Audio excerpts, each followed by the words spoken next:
Bien-aimés, frères et sœurs en Christ, Shalom. Que le Seigneur vous bénisse abondamment. Dans ces jours de Nouvel An, l'Assemblée chrétienne de la paix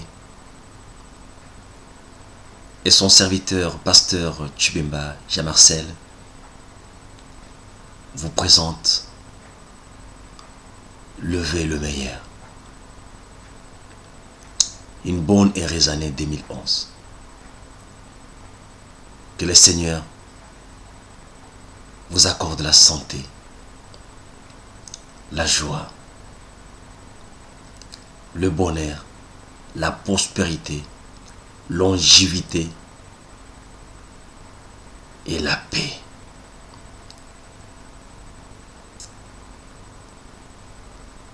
En ces jours, je profite de l'occasion pour partager avec vous un petit message de la part du Seigneur. C'est le sujet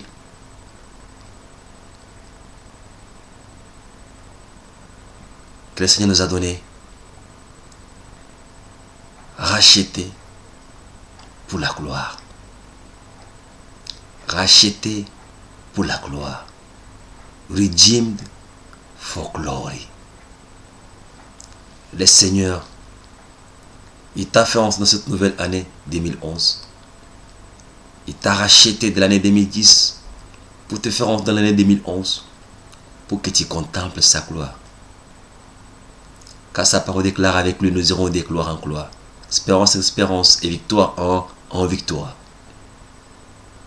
Sa gloire t'attend, bien-aimé d'un Seigneur, dans cette année 2011. Nous devrons lire un verset dans le livre de Galates, chapitre 3, verset 13. Nous lisons: Christ nous a rachetés de la malédiction de la loi, étant devenu malédiction pour nous, car il est écrit: maudit est quiconque est pendu au bois. Verset 14 dit que enfin que la bénédiction d'Abraham ait pour le païen son accomplissement en Jésus-Christ, et que nous recevions par la foi l'Esprit qui avait été promis. L'Esprit avait été promis. Cet Esprit que le Seigneur avait promis ses enfants, c'est un esprit qui devait les conduire, les amener à la victoire. L'esprit qui devait les affranchir son peuple, libérer son peuple de la loi, de la condamnation, de tous les liens des coutumes et de tous les liens des fétiches et tous les liens du diable, de toute manipulation, des stratégies du diable. Le Seigneur devait affranchir son peuple de toutes ces choses pour les conduire vers sa gloire, racheter pour sa gloire. Dieu, dans son amour, Dieu n'a pas abandonné l'homme. Dieu n'a pas abandonné l'œuvre qu'il avait aimée, parce que le Seigneur avait l'amour pour l'homme. Dieu avait l'amour pour sa créature.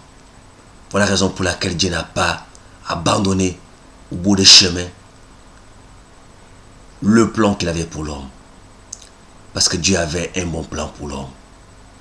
Il avait forgé des plans de bonheur et de paix, et non pas un plan de malheur. Voilà pourquoi le Seigneur cherchait l'homme, afin que l'homme puisse expérimenter et contempler sa gloire. En envoyant son Fils Jésus-Christ, pour que, à travers son Fils, que son Fils ramène l'homme devant la présence de son Créateur. Dieu a porté la chair. Il s'est fait chair à la personne de son Fils Jésus-Christ pour te libérer et pour nous affranchir, pour briser les chaînes et briser les jours de l'ennemi Satan, afin que nous puissions vivre une vie remplie de paix, une vie remplie de joie, afin que nous contemplions sa gloire. Dans le livre d'Ésaïe,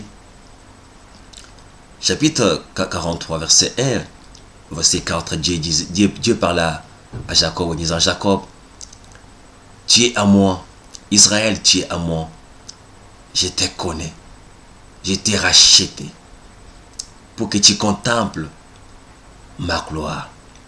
Ne crains rien, n'aie pas peur. Même quand tu traverseras l'eau, l'eau ne te submergera jamais. Même quand tu traverseras dans le feu ne t'embrassera jamais. Car je suis ton Dieu et ton Créateur. Ne crains rien, car je t'ai racheté. Je t'ai mis à part pour ma gloire. Ne crains rien, mon frère, ma soeur. Si tu sais très bien qu'en toi, Jésus-Christ est là. Dans le livre des gens, on dit, ceci, celui qui est en nous est plus grand que celui qui est dans le monde. Christ en toi, expérience de la gloire. Si tu as Jésus, ne crains rien, car Christ a tout dominé. Christ a tout vaincu. La souffrance, il a vaincu. La maladie, il a vaincu. Toutes ces choses, il a vaincu, afin que tu vives dans sa gloire. En Ésaïe, chapitre 61, il dit ceci. Christ est venu justement pour pouvoir libérer les captifs. Il est venu libérer les captifs, affranchir. Il est venu nous rendre libres. Afin que tu ne sois pas sous la domination de Satan, du diable, mais enfin que tu vives librement et que tu contemples sa gloire. Racheté pour la gloire. À travers ce petit message, je sais que le Seigneur va faire des grandes choses dans votre vie. Donnez votre vie au Seigneur et apprenez à compter sur lui. Car sa parole déclare, celui qui se confie en lui ne sera jamais confus. Je sais une chose, tu ne seras jamais confus. Le Seigneur peut t'affranchir. Le Seigneur peut te libérer. Le Seigneur peut te rendre libre. Viens vers lui et vous retrouverez la paix et vous retrouverez la joie. Et vous entrerez dans sa gloire et vous préparera pour sa gloire. Pour qu'enfin tu expérimentes, enfin que tu jubiles et que tu contemples sa gloire. Que le Seigneur Dieu de paix te bénisse abondamment. Racheté pour la gloire. Shalom. Nous reviendrons vers vous également pour partager la parole du Seigneur avec vous ensemble. Mais si vous désirez nous contacter et vous irez rester en communion avec nous, contactez-nous au 01 48 29 65 et 47, soit au 06 50 71 61 et 53. Vous pouvez aussi nous joindre à travers la boîte mail acpjmt@yahoo.fr acpjmt@yahoo.fr. Que le Seigneur vous bénisse abondamment et l'ensemble est caché de la paix. Shalom.